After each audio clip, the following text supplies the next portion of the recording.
भारत का कांग्रेसी वामपंथी इकोसिस्टम अक्सर चिंताग्रस्त रहता है कि नरेंद्र मोदी ने देश को दो खेमों में बांट दिया। 2014 के बाद देश हिंदू मुसलमान में बंट गया। उससे पहले यह एक साथ था। भाईचारा ऐसा था कि पूरा विश्व हमारा उदाहरण देता था, हमारे नाम की कस्में खाता था। गंगा जमुना का मिक्स शरबत हमने छक कर पी लिया था। हमारे पेट भरे हुए थे, मन शांत था और हृदय तृप्त।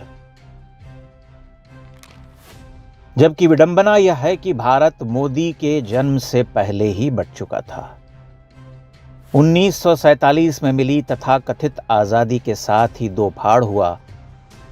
ऐसी कत्लोगारत मची कि नोहाखाली से लाहौर, कराची हिंदुओं के खून से लाल हो गए। लाखों लाख जाने गईं, करोड़ों लोग विस्थापित हो गए, अपने पुरखों की धरती से उखड़ गए। तब नरेंद्र मोदी नाम के किसी व्यक्ति का इस धराधाम पर अवतरण भी न हुआ था।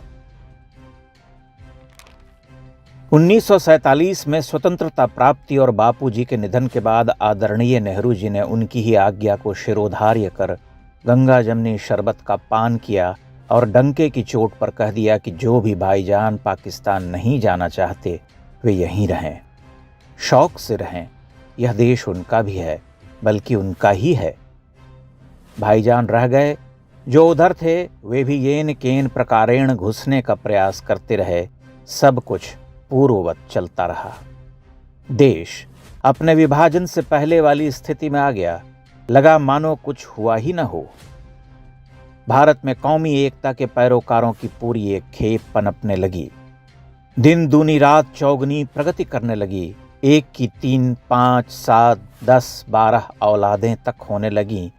औलाद वालों फूलों फलों का गाना बजा।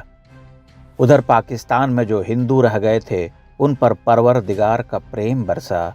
वे प्रेमचंद के शब्दों में मासिक आय की तरह हर दिन घटने लगे।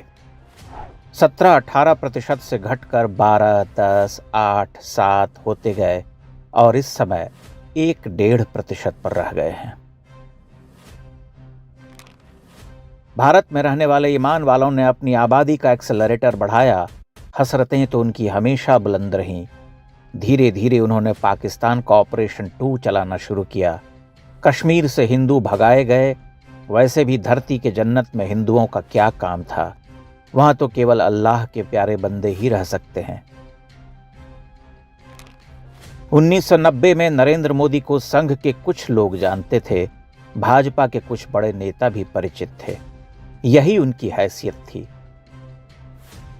ईमान वाले देश के अलग अलग हिस्सों में अपने कार्यक्रम के साथ आगे बढ़ते रहे। उत्तर प्रदेश, बंगाल, केरल समेत अनेक राज्यों में एजेंडा आगे चला। 2004 में वाजपेयी जी की हार के बाद इस देश में कांग्रेस का स्वर्ण युग लौटा। 2005 से धमाकों का दौर शुरू हुआ। शहर दर शहर बम फटने लगे। कभी दिल्ली, कभी मुंबई, कभी हैदराबाद, कभी चेन्नई, कभी कानपुर, कभी जयपुर, कभी मालेगांव, कभी वाराणसी। पाकिस्तान के आतंकियों के हाथ से हाथ मिलाकर चलने वाले इस देश के वफादार लोगों ने कहा कि काफिरों, वो आ रहा है, तुम्हारी बुत परस्ती को हम बुझा डालेंगे। गंगा जमनी शरबत छनता रहा, बिरयानी बटती रही, जश्न रेख्ता चलता रहा, गजलें गाई जाती रहीं, भाईचारा निभता रहा, जाकिर नायक की तकरीरें चलती रहीं, हजारों हजार हिंदुओं के चीथड़े उड़ते रहे। हर धमाके के बाद अगली सुबह पत्रकार ऐलान करते रहे कि शहर की जिंदगी पटरी पर लौट आई है। सुबह बनारस, शाम अवध, दोपहरे दिल्ली और सूफी नाइट्स। 2014 में स्थिति बदल गई। असहिष्णु हिंदुओं ने भारत की सत्ता को अपने हाथ में ले लिया। पाकिस्तान के बुरे दिन शुरू हो गए। भारत के शहर सुरक्षित होते गए।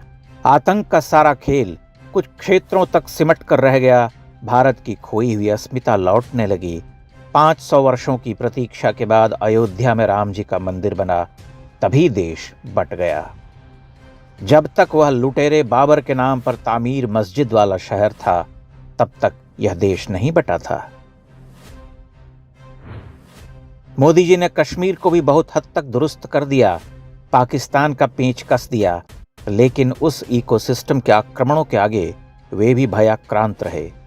देश के मुसलमानों के लिए उन्होंने सर्वाधिक कल्याणकारी योजनाएं चलाईं, जिसका उन्होंने भरपूर लाभ उठाया, लेकिन बदले में कुछ नहीं दिया, क्योंकि उनको पता था कि मोदी उनके दीर्घकालिक लक्ष्य के रास्ते में बाधक हैं। देश को दहलाने के कई प्रयास हुए, पर हर बार सुरक्षा एजेंसियों ने आतंकियों का टैंटवा धर लिया। इस बार भी वे धर ही लिए गए थे, पर पकड़े जाते जाते उन्होंने एक घाव दे दिया। अब समझने वाली बात यह है कि इस देश को नरेंद्र मोदी ने बांटा या हिंदुओं का यह देश उन्हें कभी स्वीकार था ही नहीं। था भी तो अपनी शर्तों पर। वे शर्तें जब पूरी नहीं होने लगीं तो देश बंटने लगा। अयोध्या में राम जी का मंदिर बना, कश्मीर से धारा 370 हटाई गई और पाकिस्तानी आतंकी हमले बंद हो गए तो देश बंट गया।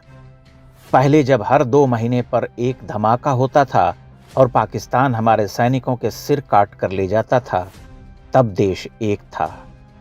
स्थिति आपके सामने है। सब कुछ चलचित्र की तरह चल रहा। आप चाहें तो देख सकते हैं, चाहें तो गंगा जमनी शरबत पीते हुए आंखें मूंद सकते हैं।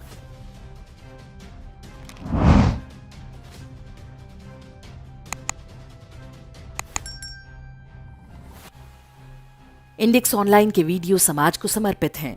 आप इनको डाउनलोड करके जैसे चाहे वैसे प्रयोग कर सकते हैं। चाहे तो आप हमारे टेलीग्राम चैनल से जुड़ सकते हैं। वहां सारे नए पुराने वीडियो आपको मिल जाएंगे। हमारे सोशल मीडिया लिंक हर वीडियो के डिस्क्रिप्शन में होते हैं।